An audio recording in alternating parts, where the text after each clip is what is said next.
Hi, welcome to our webinar today, Top 10 Pitfalls to Avoid When Choosing an ICS Cybersecurity Solution. We were expecting David Letterman to appear to help us do this top 10 list, but he didn't make the show today, so I'm filling in for you. Fortunately, we do have a very special guest joining us today. You already know Kim Legelis, Chief Marketing Officer at Nozomi Networks, and we have her with us today as well. Kim, want to say hi? Hello. Good morning, good afternoon, good evening to all of you. I'm just going to say I am not going to attempt to be anywhere near as funny as David Letterman, but we are going to do a top 10 in his honor. The pitfalls to avoid when choosing a cybersecurity solution. A little bit of a light approach to a serious topic. Yes, so we are paying a little bit of an homage to David Letterman, as we mentioned. If you're not familiar with him, he's the king of the top 10 list. He's very funny, and we're not as funny, like you said. So, I do have a little bit of comedy in my blood. I just wish it were in my jokes. But so let's kick off with our top 10. First one, number 10. If we had a drum roll, you would hear it. First, not comparing quality between products. This is the one pitfall that we've when we asked around our experts and we came up with this list. This is our first one, number 10. So not comparing quality between products when you're shopping. So for example, if you were shopping for something like a handbag and you have to make a choice between the $200 and the $200,000 handbag, you're going to be looking at things like quality. And when you're looking at ICS cybersecurity products, you want to make sure you're doing the same thing. So for example, if you're just looking at two things that are doing about the same thing and around the same price and you're confused, look at what's under the hood. What are they made out of? Is it a full stack solution?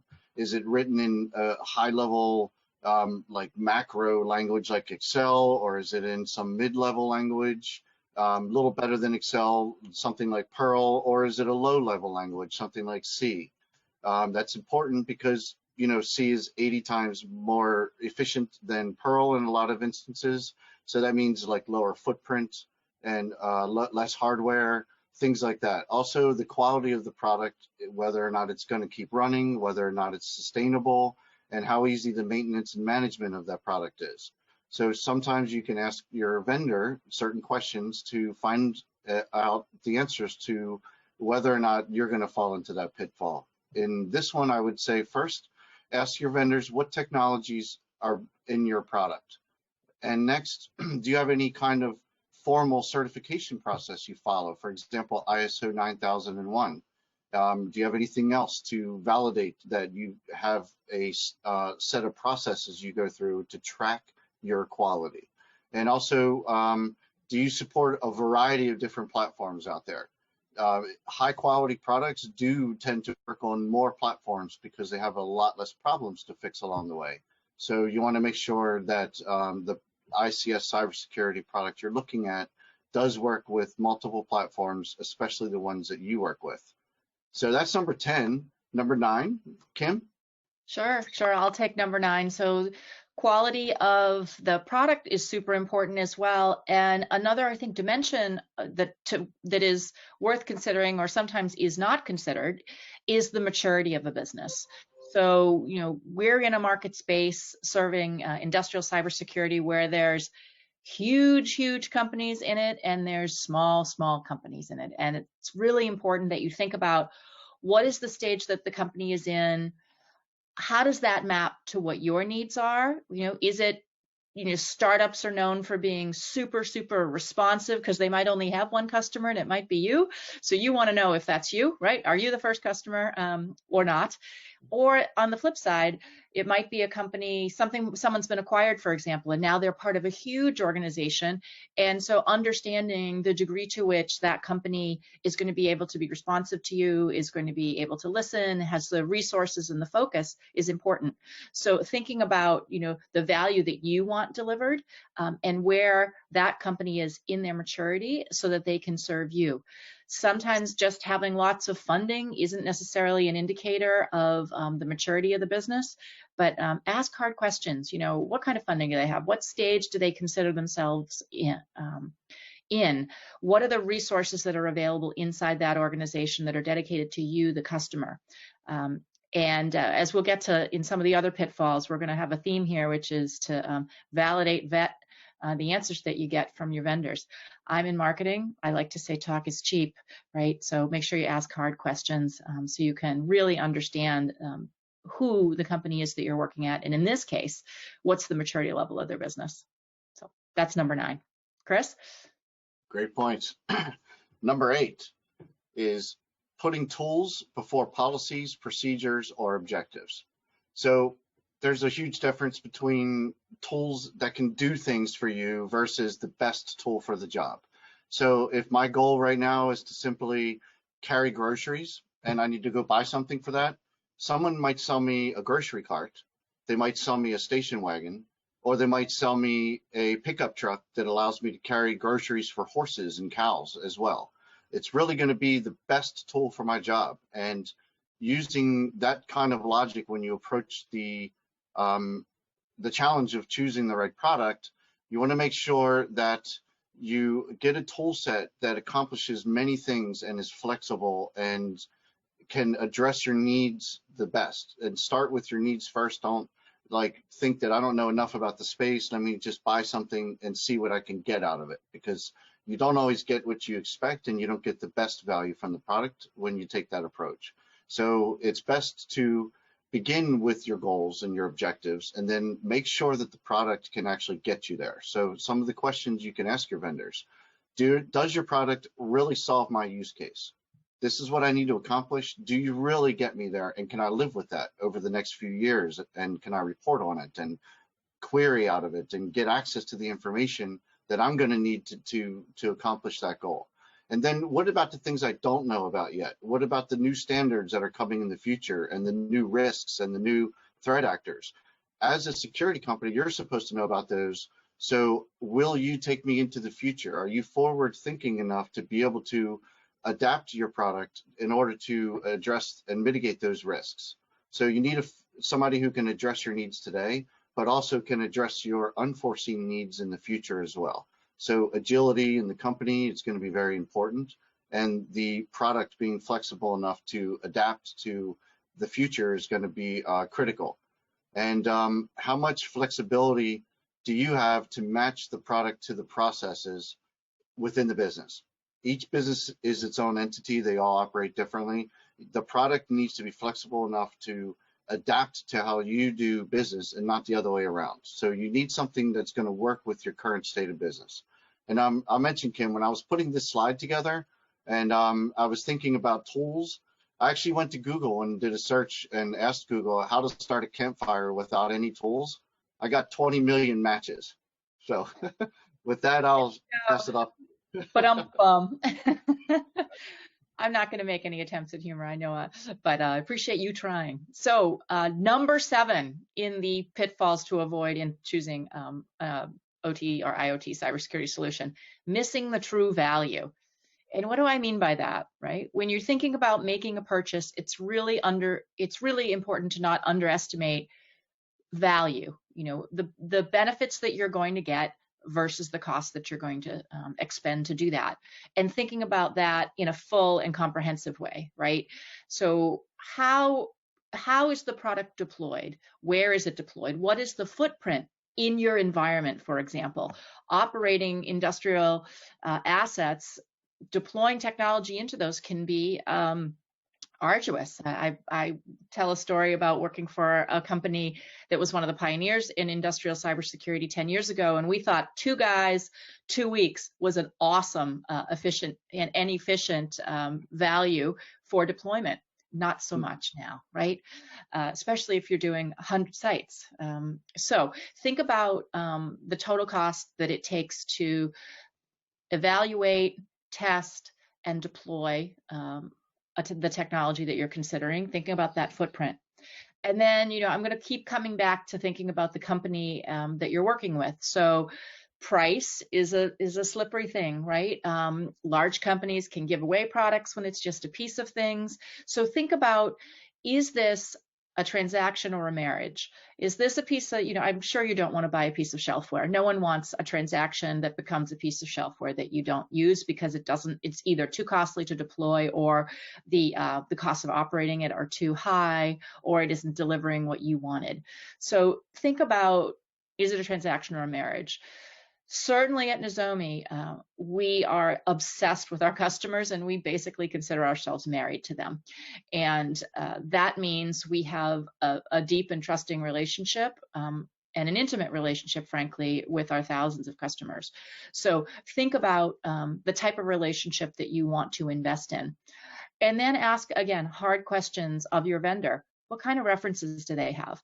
Are they references in your industry? Are they references from a person who does a similar job that you do? Or, maybe if you're an operations engineer, or you're a cybersecurity IT engineer, or a director who's tasked with making sure that they can deliver metrics on the risks associated with their industrial assets. Do they have references for people that have walked in your shoes? And then ask them questions about this transaction or marriage. Ask them questions about deployment costs and benefit, and the benefit and the value that they have helped that organization deliver, or I'm sorry, not deliver, help that organization to realize. So again, make them prove it. So that's what I think. Focus on the value. Don't miss the chance to focus on the true value. Yeah, absolutely. Couldn't agree more. So number 6 on our pitfalls list is buying check marks for the checkboxes.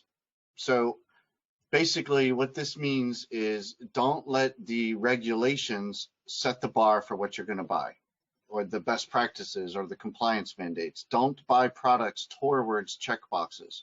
You should have a good security program. That should be your goal.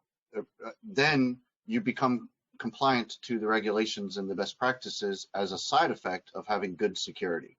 So getting the best tools in place to get you there, the ones that are going to actually be deployed and operationalized properly and built into the enterprise, are the ones that are going to get you there, not the ones that are quick, give me 2 or 3 checkboxes, but then when they don't get rolled out because they break things or they don't work as advertised, doesn't really get you the checkbox in the long haul. But there is one advantage to that checkbox. In many environments, it is what frees up resources. It is what frees up budget, project team, and gets attention on certain projects. So I wouldn't entirely discard it, but it's not recommended to just buy towards checkboxes. Also, those checkboxes do change. There are standards boards that update according to new risks in the environment, and they are refined over time. So having flexible tools that are baked into a good security program is going to be easier to adapt to those changing regulations. So first, can you raise alert? These are the questions that you'll want to ask your vendor. Can you raise alerts for things that you define? So if I already know that this behavior is a violation of policy or a regulation, and I want to report on that, alert on that, can I do that with the product? And also, what about things that I don't define? Because I don't necessarily know what all my risks are. I want to maybe have some anomaly detection capabilities, or some other way to hunt and peck for bad things happening in environment without actually having to define what they look like. So this is sort of a 2-pronged approach. It's going after what you do know, which would be violations to policies, and then monitoring things that you don't know as well with the same product. So those are the questions I would ask for how to avoid just buying and getting checkboxes. One thing I would add to that, Chris, is that over the decades, I've done a lot of work in cybersecurity as it relates to compliance, and in the industrial space, I think we all agree that being compliant is not secure, but being secure can very much make you compliant if you do it right. And if you think about the compliance regimes in the course of formulating your cybersecurity program. So one of the things that I sometimes advise buyers is that often your friends in compliance, who you might not think are your friends because they can be, they want checkboxes checked, right? But they often have a checkbook.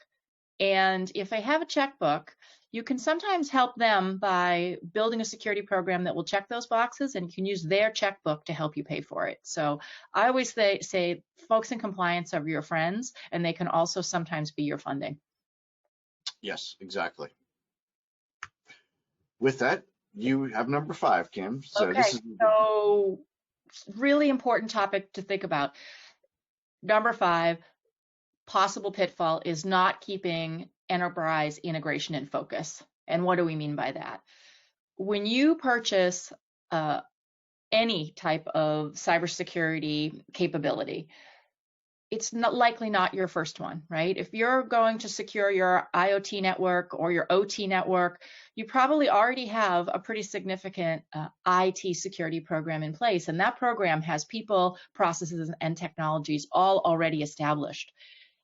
Don't fall into the pitfall of not thinking about what those are and how do you build your capability? How do you purchase a technology that will integrate seamlessly and add value to the processes and the technologies that are already established in your company? So looking for technology integrations and collaborations, looking for whether those are on the automation side or whether they're on the IT security side. You want a vendor that has a solution that's going to operate across all of the platforms that you have, and one that will integrate carefully and seamlessly with the ones you already have established. So you want to think about that and ask those questions. For example, you might ask a question of, what's the SIM that your SOC is using? Imagine you already know that. Is the product that you're going to buy to manage your industrial cybersecurity going to be able to feed seamlessly into that SIM so that your CISO has a one pane of glass through that SIM that they can assess and see the risks across their whole organization, whether that's on the plant floor, whether that's in the refinery, whether that's at the power generation facility, the water cleaning, pick one, the airport operating system. They want one place to look to assess their risk. And so knowing and ensuring that you can integrate is a really important step to adding value to the organization. And then also, you might have built your own custom applications, right? We have if I think it's the world's largest electric utility is our customer at Nozomi, and they had their own custom-built asset inventory system. So they wanted to make sure that the asset discovery that was done with the Guardian product could take all of the OT assets and integrate seamlessly into their custom asset tool. So our open API allowed them to do that, even though that asset management tool they had was not a commercial product, it was something they had built themselves.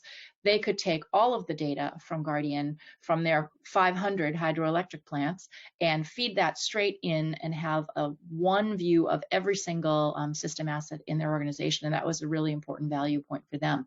So to go back to integrations, look at the ones that the vendor has. Look at the technology integrations, the strategic partnerships that they might have. You may have your CISO may have an incredibly important and trusted relationship with an IBM Security or an Accenture or one of the other very significant firms. Look at whether or not the vendor you're looking at also plays with those people and plays well, because you might be able to deliver more value by working in conjunction with those companies or with the technology integrations that the vendor has. So again, really important to not fall victim of thinking about yourself and what you're looking at an island, but think of it in the context of the people, processes, and technologies that you have in place for enterprise security as a whole. Back to you, Chris.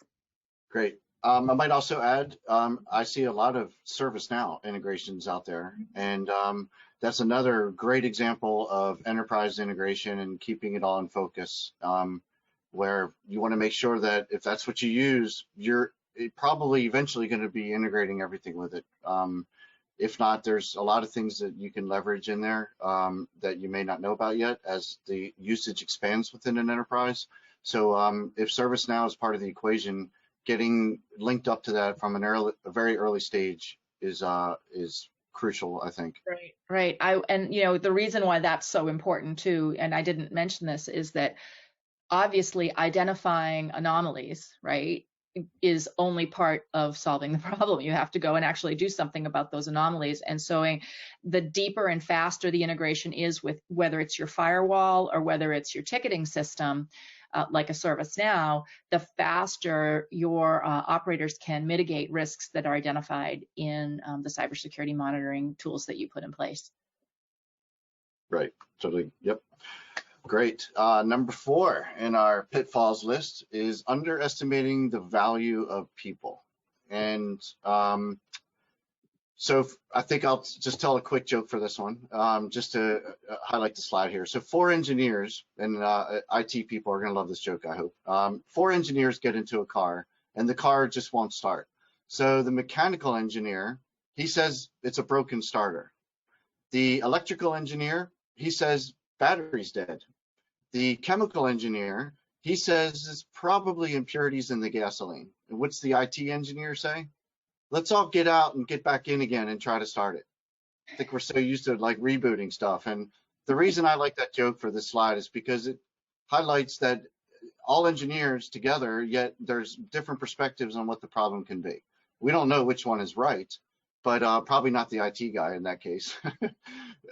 But there different perspectives on the same problem are going to bring different solutions, and you need to take all that into account. So listening to if we're in an OT environment, listening to the engineer in the plant. He has a lot of experience in keeping the equipment running. He knows what the HMIs and PLCs and the strange behavior with the humidity problem and the train that goes by causes fluctuations in A, B, C, and D. That guy knows his science. Same thing with the network engineers. They know exactly what could go wrong on the network front. The guys on the other side of the building that run the office environment, they have compliance and regulations. They have safety things to worry about. Everyone brings something to the table, and you need to take all that into account. So when you approach your decision-making process like that, it's clear that the opinions and the facts are going to come from a variety of different expertises, and it's a variety of different types of information. So you want to take all that into account and think beyond just the POC and into what about once we're deployed? What's it going to look like? What type of people, who are they that we're going to be working with in this longer term marriage? So for example, the support teams. Do you have support people that are able to help me in the areas in which I do business? What are those, how responsible and how technical are those support people? How well do they do their job? So far in the POC, did they answer my cases if I had any? If I didn't have any, maybe I want to open a feature request for something, and what did that process look like? Who helped me handle that? Did it actually get into a system, and did I get something back out of that? That's one thing that I hear from customers about Nozomi Networks that's unique, is that we have a really good tie-in where we listen to our customers and their voice is heard directly in the appropriate teams within our organization, that it helps make a difference in the product and helps set the direction of the product. And that's one of the things that you'll want to ask your vendor is, am I heard when I ask for things? And you might consider yourself not the type to make feature requests of a product, but you might have an organization that has so much customization where you will have features. So you might be a high maintenance customer, you might not be, but you want to make sure that your relationship with your vendor matches what kind of a customer you are. So if you are demanding and you expect things to be done, make sure that your vendor is able to supply that. And if you can handle a demanding customer, you can also handle a non-demanding customer in most cases. And here in Nozomi Networks, like you highlighted, Kim, we are very customer focused, and we don't have a real high demand customer. We have customers that help us guide our product. And so I think that is reflected in one piece of qualitative and quantitative analysis that you can do, and that is your customer retention rate. And Kim, I know that you're very proud of that. I might not want to say it. I'm not going to steal the thunder. Why don't you tell our viewers what our customer retention rate is? Well, I think you mentioned that at Nozomi, we are very, very customer focused, and it's reflected in our retention rate. It's something that at Nozomi, we're incredibly proud of, that we have a 100% retention rate. And that is a result of our commitment to customers, to listening to them, to adapting to what they need, to developing along with them in some cases. So it's something that every person in Nozomi is incredibly proud of. So we encourage, that's about people, right? That's about the people. It's the motivation that drives people to make their customers truly delighted. And so don't underestimate the value of the people that you're dealing with, and make sure that you're asking, like you said, Chris, it is a measurable fact. What's your retention rate? And if someone says they don't know it, maybe they know it and they just don't want to share it, or maybe they don't know it, which means they're also not very customer focused. So again, it's about, asking hard questions and asking your vendors to prove the answers with references and data. Yep, great. So number 3 is yours, Kim.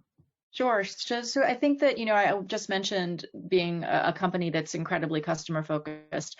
I think the other thing to think about is, the company overall and its the vendor that you're choosing. What's the stability of the company itself like? You are dealing often with a sales engineer or a sales rep. Those folks are the tip of the iceberg of a much larger organization, and they are trained to make sure that they are polished and professional in front of you and with you. But there's a lot of people behind them, and the people that are behind them have a commitment to quality and responsiveness. And when you start asking hard questions and exploring a company in depth, you see more than if all you get is the people in the front. You only see their face, and you don't actually get access or insight from folks like the management team or the founders. That might say something to you. So questions you can be thinking about in terms of assessing company stability. You can look at the management team. Is it a revolving door of CEOs and CTOs, or is there a stability on that team that's dedicated to customers? Are the founders still involved? Certainly the people whose vision it was to provide and manage the risk of industrial cybersecurity are people who have an incredible passion for that generally. Certainly I can say that about our founders. And those folks generally, it's a mission that they're on, and they want to be part of that mission, and they want to be part of executing that mission directly with customers. So are the founders involved still with the company? Do they have direct customer interaction? Are you going to be able to be the master of your own destiny when you select this vendor? So I think asking questions around corporate stability that extend beyond just, some of the financial measurements, looking at the people, looking at the management team, looking at the founders is another area that you don't want to overlook. Yeah, I think number 1 question there is amazing to ask. How many CEOs or changes on the executive team have you had this year? Good question. Yep. Number 2, choosing the wrong scale. If I'm shopping for something that flies, I could end up with a paper airplane or a rocket. What scale am I going to be shopping in? And a POC doesn't always really prove out that scale. A lot of things perform very well in a controlled environment. But when you start to scale that out is where you really start to see things like low quality or bugs or lack of 3rd-tier management capabilities or inconsistencies in the way that the product is put together and built. And from the beginning, Nozomi Networks product is built for scale. Our first customer ever was a large-scale customer, so it was from day 1 designed to be scalable, and we have superseded everyone else in the space a couple of levels beyond our number 2 person. And we hear that a lot in the field, is that customers try things out, it works great in the POC, and then they get in the middle of some large-scale rollout and they have to go rip it all out because they made the wrong choice. I've heard that for a couple of years now. There are products out there that look great, they have nice images and things, but then you try to audit a lot or you try to use a lot of that product and manage it, it just becomes unwieldy. So making sure that if you are a large scale or medium scale customer, or you have a large variety of things, and the scale can come in different ways, not just number of networks, it could be number of devices, it could be variety of protocols, it could be just the quantity of risks that you have to mitigate and keep track of, and the vulnerabilities that you're looking for and things like that. So make sure that you take that POC and introduce some complexity to it. Don't keep it very simple. Try to scale it out. Try to see if you can throw more traffic at it, or push it to the limit and see, start to see the products and where they separate in terms of the scale aspect of it. So I would also ask for references.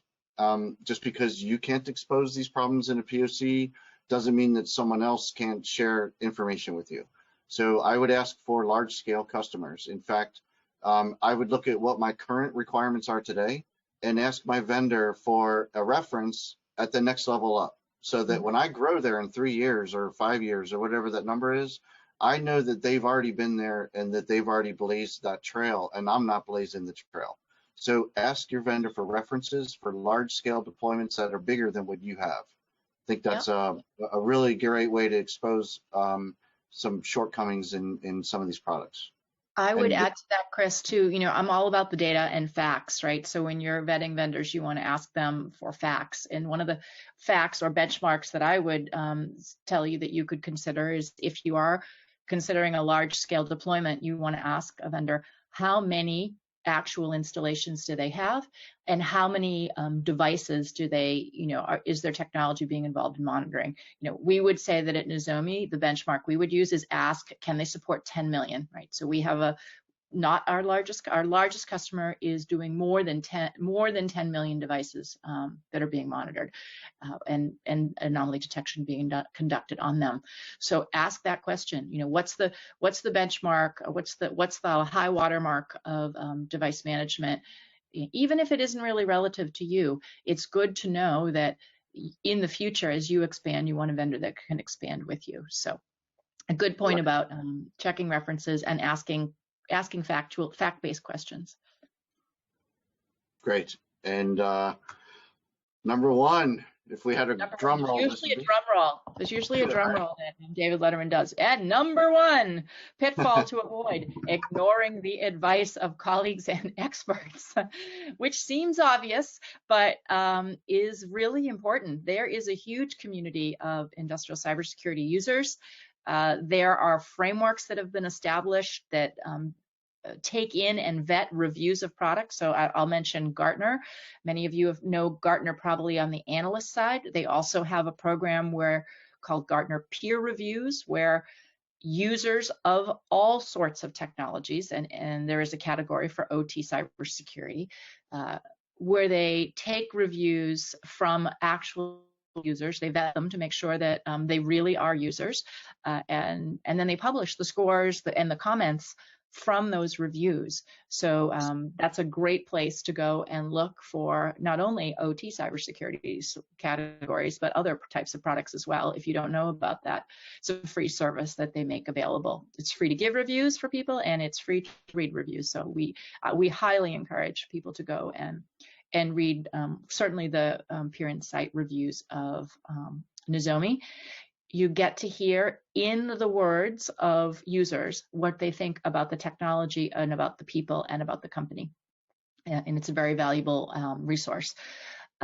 So you don't ignore, not only, we've talked about references, we've talked about asking vendors to prove the claims that they make, but ask around, I think would be, which, it seems like an obvious thing. When you hire someone, you listen to the references that they give, right? You go and call the references that they give you, but you also go and ask people who might know them what they think. And the same is true of the technologies that you are going to invest, tens of thousands, hundreds of thousands, or millions of dollars in. You definitely want to make sure you're checking and listening to the community. The industrial cybersecurity community is a pretty vocal place. Listen to what they have to say and read the reviews that have been vetted, and make your choice. So that's really the end of our top 10 review today. I hope that you have found it to be useful. We're going to put up some other resources that you might, if you go to the next slide, Chris, I think there's some resources also that we're making available to you to consider as you think about making choices in the realm of industrial cybersecurity. But I think that we're going to bring it to a close. Chris, any final remarks that you want to make? No, I was just going to say about your last slide about ignoring the advice of colleagues. As a parent, I feel like I'm ignored so much that my name should be terms and conditions. And here's some, this closing slide here has a lot of good advice from experts that shouldn't be ignored. So yeah, I'd like to thank everybody for joining today. Thank Kim for making this a great webinar, and we'll keep tuned in for any questions that anybody wants to send us via email or anything, or stay in touch via our website. Kim, you have anything else? Nope. Everybody have a fantastic day, and don't fall victim of the pitfalls. Bye from Nozomi. Bye-bye.